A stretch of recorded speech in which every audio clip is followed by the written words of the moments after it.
آقا اعلیٰ حضرت امام اہل سنت مولانا شاہ احمد رضا خان بریلوی رحمۃ اللہ تعالیٰ علیہ اپنے رسالے میں آیت مقدسہ اور احادیث مبارکہ اور بزرگان دین رحمہم اللہ المبین کے اقوال شریفہ کی روشنی میں داڑھی بڑھانا واجب اور منڈوانا یا کتروا کر ایک مٹھی سے کم کر دینا حرام ثابت کیا ہے۔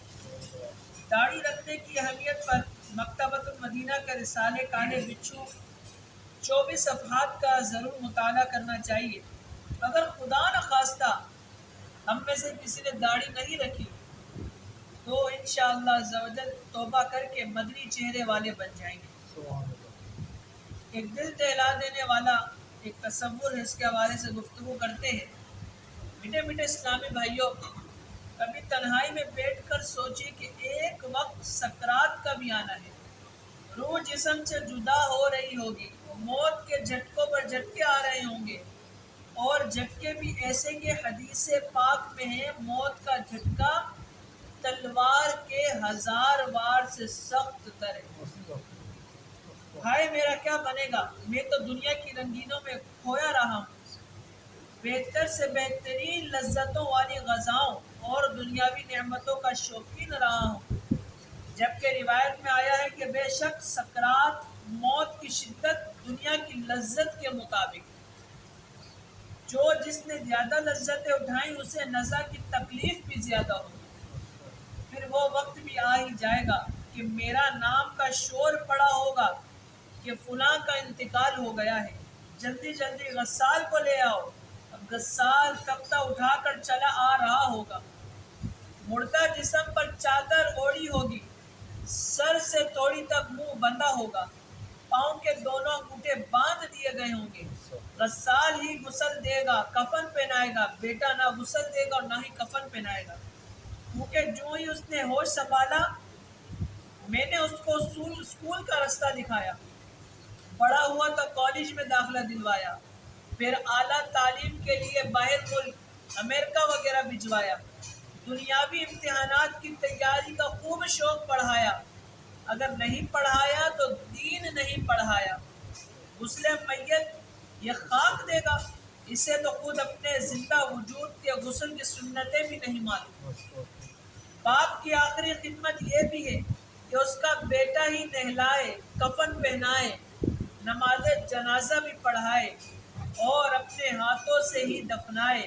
ظاہر ہے اگر بیٹا غسل دے گا تو رکعت کے وقت رو رو کر اور سنتوں کو ملحوظ رکھ کر غسل دے گا، جبکہ کرائے کا غسال ہو سکتا ہے جوں توں پانی بہا کر کفن پہنا کر پیسے جیب میں لے کر چلتا بنے گا۔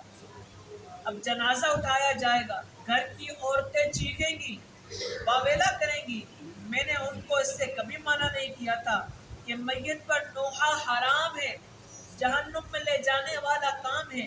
حدیث پاک میں ہے نوحہ کرنے والی نے اگر مرنے سے پہلے توبہ نہ کی تو قیامت کے دن اس طرح کھڑی کی جائے گی کہ اس پر ایک کرتا قطران یعنی رال کا ہوگا اور ایک کرتا جرب یعنی کجلی کا ہوگا۔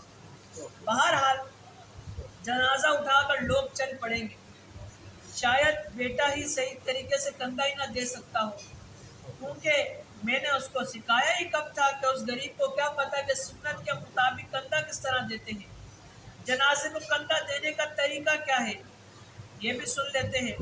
دعوت اسلامی کے ارشادی ادارے مکتبۃ المدینہ کی مطبوعہ کتاب بہار شریعت جلد اول میں صفحہ 822 پر ہے، سنت یہ ہے کہ یکے بعد دیگرے چاروں پایوں کو کندھا دے، ہر بار 10 قدم چلے، اور پوری سنت یہ ہے کہ پہلے داہنے سرہانے کندھا دے، پھر داہنے یعنی پالٹی کی طرف آئے، پھر بائیں سرہانے، پھر پاؤں کی طرف آئے اور 10 قدم یہ چلے تو اس طرح 40 قدم ہو جائیں گے۔ اور حدیث پاک میں جو جنازے کو 40 قدم لے کر چلے اس کے 40 کبیرہ گناہ مٹا دیے جائیں گے۔ ایک اور حدیث مبارکہ میں ہے جو جنازے کے چاروں پایوں کو کندھا دے اللہ عز و جل اس کی حتمی یعنی مستقل مغفرت فرما دے گا۔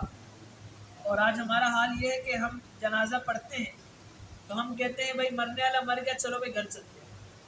اگر اپنا رشتہ دار ہو تو وہ الگ بات ہے، ہم قبرستان بھی جائیں گے، موت میت پہ جائیں گے۔ لیکن آج کل موت میت پر جانا ایک رسمی رہ گیا۔ میرا اگر کوئی مرا ہے کہ میں موت میت پہ جاؤں گا تو میرے ذہن میں پتہ کیا ہوگا، یار نہیں جاؤں گا تو اس کو برا لگے گا، اس کے بچوں کو برا لگے گا کہ بھائی دانش بھائی تو نہیں ہے۔ صرف رسمی طور پر ہم لوگ جاتے ہیں کہ وہاں جائیں گے، فاتحہ کر کے آئیں گے، اور اگر امیر زیادہ ہوگا، کوئی بڑا ہوگا، تو ہم اپنی پوری پوری فیملی کو لے کر جائیں گے۔ یعنی ہم کسی غریب کے وہاں جائیں، رشتہ دار کے وہاں جائیں، وہاں پر بھی ہماری نیت کیا ہوگی کہ یار ناراضگی بنے گی، کل کو میری موت میت پر بھی نہیں آئے گا۔ اور ہوتا بھی یہ ہے، ایسا بھی دیکھا گیا ہے، سگے بھائی کا انتقال ہو جاتا ہے، دوسرا بھائی جنازے پہ نہیں آتا، پوچھا جائے بھائی کیوں نہیں آیا، کہ بھائی وہ میرے بیٹے کا انتقال ہوا تو وہ بھی تو نہیں آیا تھا۔ ابھی کچھ دن پہلے کا ہی واقعہ ہمارے علاقے کا، ہمارے ایک جاننے والے ان کا وصال ہوا، فارغ ہو گیا تھا کافی سال سے، تو ابھی انتقال ہوا۔ تو ہوا یہ کہ ان کے جو بھائی تھے، سگے بھائی، ان دونوں کے درمیان زمین کی جائیداد کے اوپر کچھ تنازع ہوا۔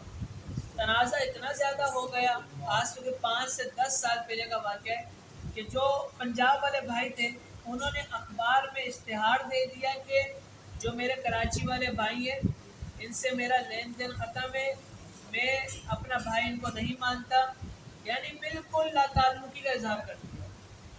پہلی تیسری عید والے دن میں گزر رہا تھا تو وہ ان کی طبیعت خراب ہوئی اور گر گئے، ان کا سر پہ چوٹ لگی، تو میں نے ایمبولینس میں رکھا ان کو، ان کے دونوں بیٹے ان کو ہاسپٹل کی طرف لے کر گئے۔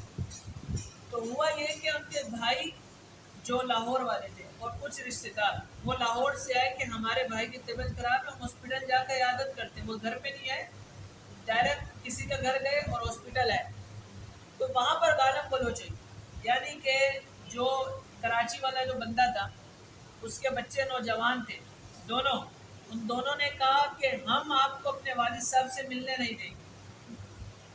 کافی دھکم پیل ہوئی، جن ہاسپٹل میں تھے، تو نوبت یہ آئی کہ وہ جو پنجاب والا بھائی تھا وہ کراچی والے بھائی سے مل نہیں سکا، اور موت کا عالم چل رہا تھا، یعنی سکرات کا عالم تھا، اور ان کو اسی طریقے سے جانا پڑ گیا۔ اب کچھ ہی دنوں کے بعد انتقال ہو گیا، نہ ان کا بھائی آیا، نہ بھائی کے بچے آئے، نہ اس طرف سے کوئی رشتہ دار تھے وہ آئے۔ یہ دیکھیں، ہم تھوڑی تھوڑی چیزوں کے اوپر تنازع کر کے بیٹھ جاتے ہیں، یہ دنیا یہیں رہ جائے گی، مال و دولت یہیں رہ جائے گا، خالی ہاتھ آئے تھے خالی ہاتھ جائیں گے۔ ہاں کچھ اگر نیک اعمال کیے وہ لے کر جائیں گے۔ آج اگر ہم سے بھائی ناراض ہوتے ہیں، کوئی رشتہ دار ناراض ہوتا ہے، تو ہم کیا کہتے ہیں، یہ کیا ناراض ہوگا، میں اس کا بڑا باپ ہوں، میں اس سے بھی زیادہ ناراض ہوں گا۔ ہر کوئی اپنے گلے میں جان کر دیکھے، گربان میں جان کے ہر کسی کے ساتھ میں ہوں یا کوئی بھی ہو، لیکن ہم کہیں یہ نہیں کر سکتے کہ بھائی سامنے والا ناراض ہے، میں جاؤں اس سے معافی مانگوں، ہاں بھائی میری غلطی ہے یار، تو میرا بھائی ہے، ہم ایک ہی ماں باپ کی اولاد ہیں، ہم رشتہ دار ہیں، ہم کیوں ناراض ہو رہے ہیں؟ ہم یہ کام نہیں کرتے، ہم بولتے ہیں یہ ناراض ہے میں بھی ناراض ہوں، وہ غلطی سے میرے گھر پہ آنا چھوڑ دیا، میں نے اپنے بچوں کو بول دیا کہ اس کے گھر کی طرف نہیں جانا، قدم توڑ دوں گا، ایسا ہوتا ہے۔ اس چیزوں سے ہمیں باہر آنا پڑے گا، یہ معاشرے کا حصہ ہے۔ لڑائی جھگڑا ہر گھر میں ہوتا ہے، جہاں برتن ہوتے ہیں ٹکراتے ہیں، بھائی بہنوں کی لڑائیاں ہوتی ہیں، بچوں کی ماں باپ سے لڑائیاں ہوتی ہیں، یہ عموماً یہ سب چیزیں چلتے ہیں۔ کچھ دن پہلے کا واقعہ آپ نے سنا ہوگا، ایک اورنگی ٹاؤن کا نوجوان اپنے بچوں سمیت 2 دریا پہ جاتا ہے اور خودکشی کر کے آ جاتا ہے۔ ایسے ہمارے سامنے واقعات سامنے آ رہے ہیں۔ کیا ہمارا معاشرہ اتنا کمزور ہو گیا کہ ہمارے رشتے اتنے کمزور ہو گئے کہ ہم نہ کسی کو سمجھا سکتے ہیں نہ بتا سکتے ہیں؟ تو ہمیں چاہیے جس سے ہم ناراض ہیں یا وہ ہم سے ناراض ہے، اس سے آگے بڑھ کر ہم سلام دعا کریں، اس کو دعوت پہ بلائیں، اس سے رضامندی کریں، اس سے سلوک کریں، اللہ پاک کو سب چیزیں بہت پسند آئیں گی۔ حقوق اللہ پاک معاف فرما دے گا۔ حقوق اللہ کیا ہوتے ہیں؟ نماز، روزہ، زکوٰۃ، حج، حقوق اللہ کے حقوق ہیں۔ حقوق العباد جب تک اللہ پاک معاف نہیں فرمائے گا جب تک سامنے والا بندہ معاف نہ کرے۔ ہم حقوق اللہ کا تو بہت خیال رکھتے ہیں، لیکن حقوق العباد ہمارے پلے میں نہیں پڑتا۔ آج سے ہم سب یہ نیت کرتے ہیں کہ انشاءاللہ عز و جل اگر اس طرح ہمارے اندر عادتیں ہیں، اگرچہ ہم صحیح ہوں، سامنے والا غلط ہے، 100 نہیں 200% غلط ہے، لیکن ہم برداشت کریں گے، میانہ روی رکھیں گے، انشاءاللہ ایک نہ ایک دن ہمیں اور اس کو یہ سب باتیں سمجھ میں آئیں گی، مل جل کر بیٹھیں گے۔ 2 دن کی زندگی ہے، ہنسی خوشی سے گزاریں گے. اللہ پاک ہم سب کو عمل کی توفیق عطا فرمائے. آمین. الحمدللہ رب العالمین.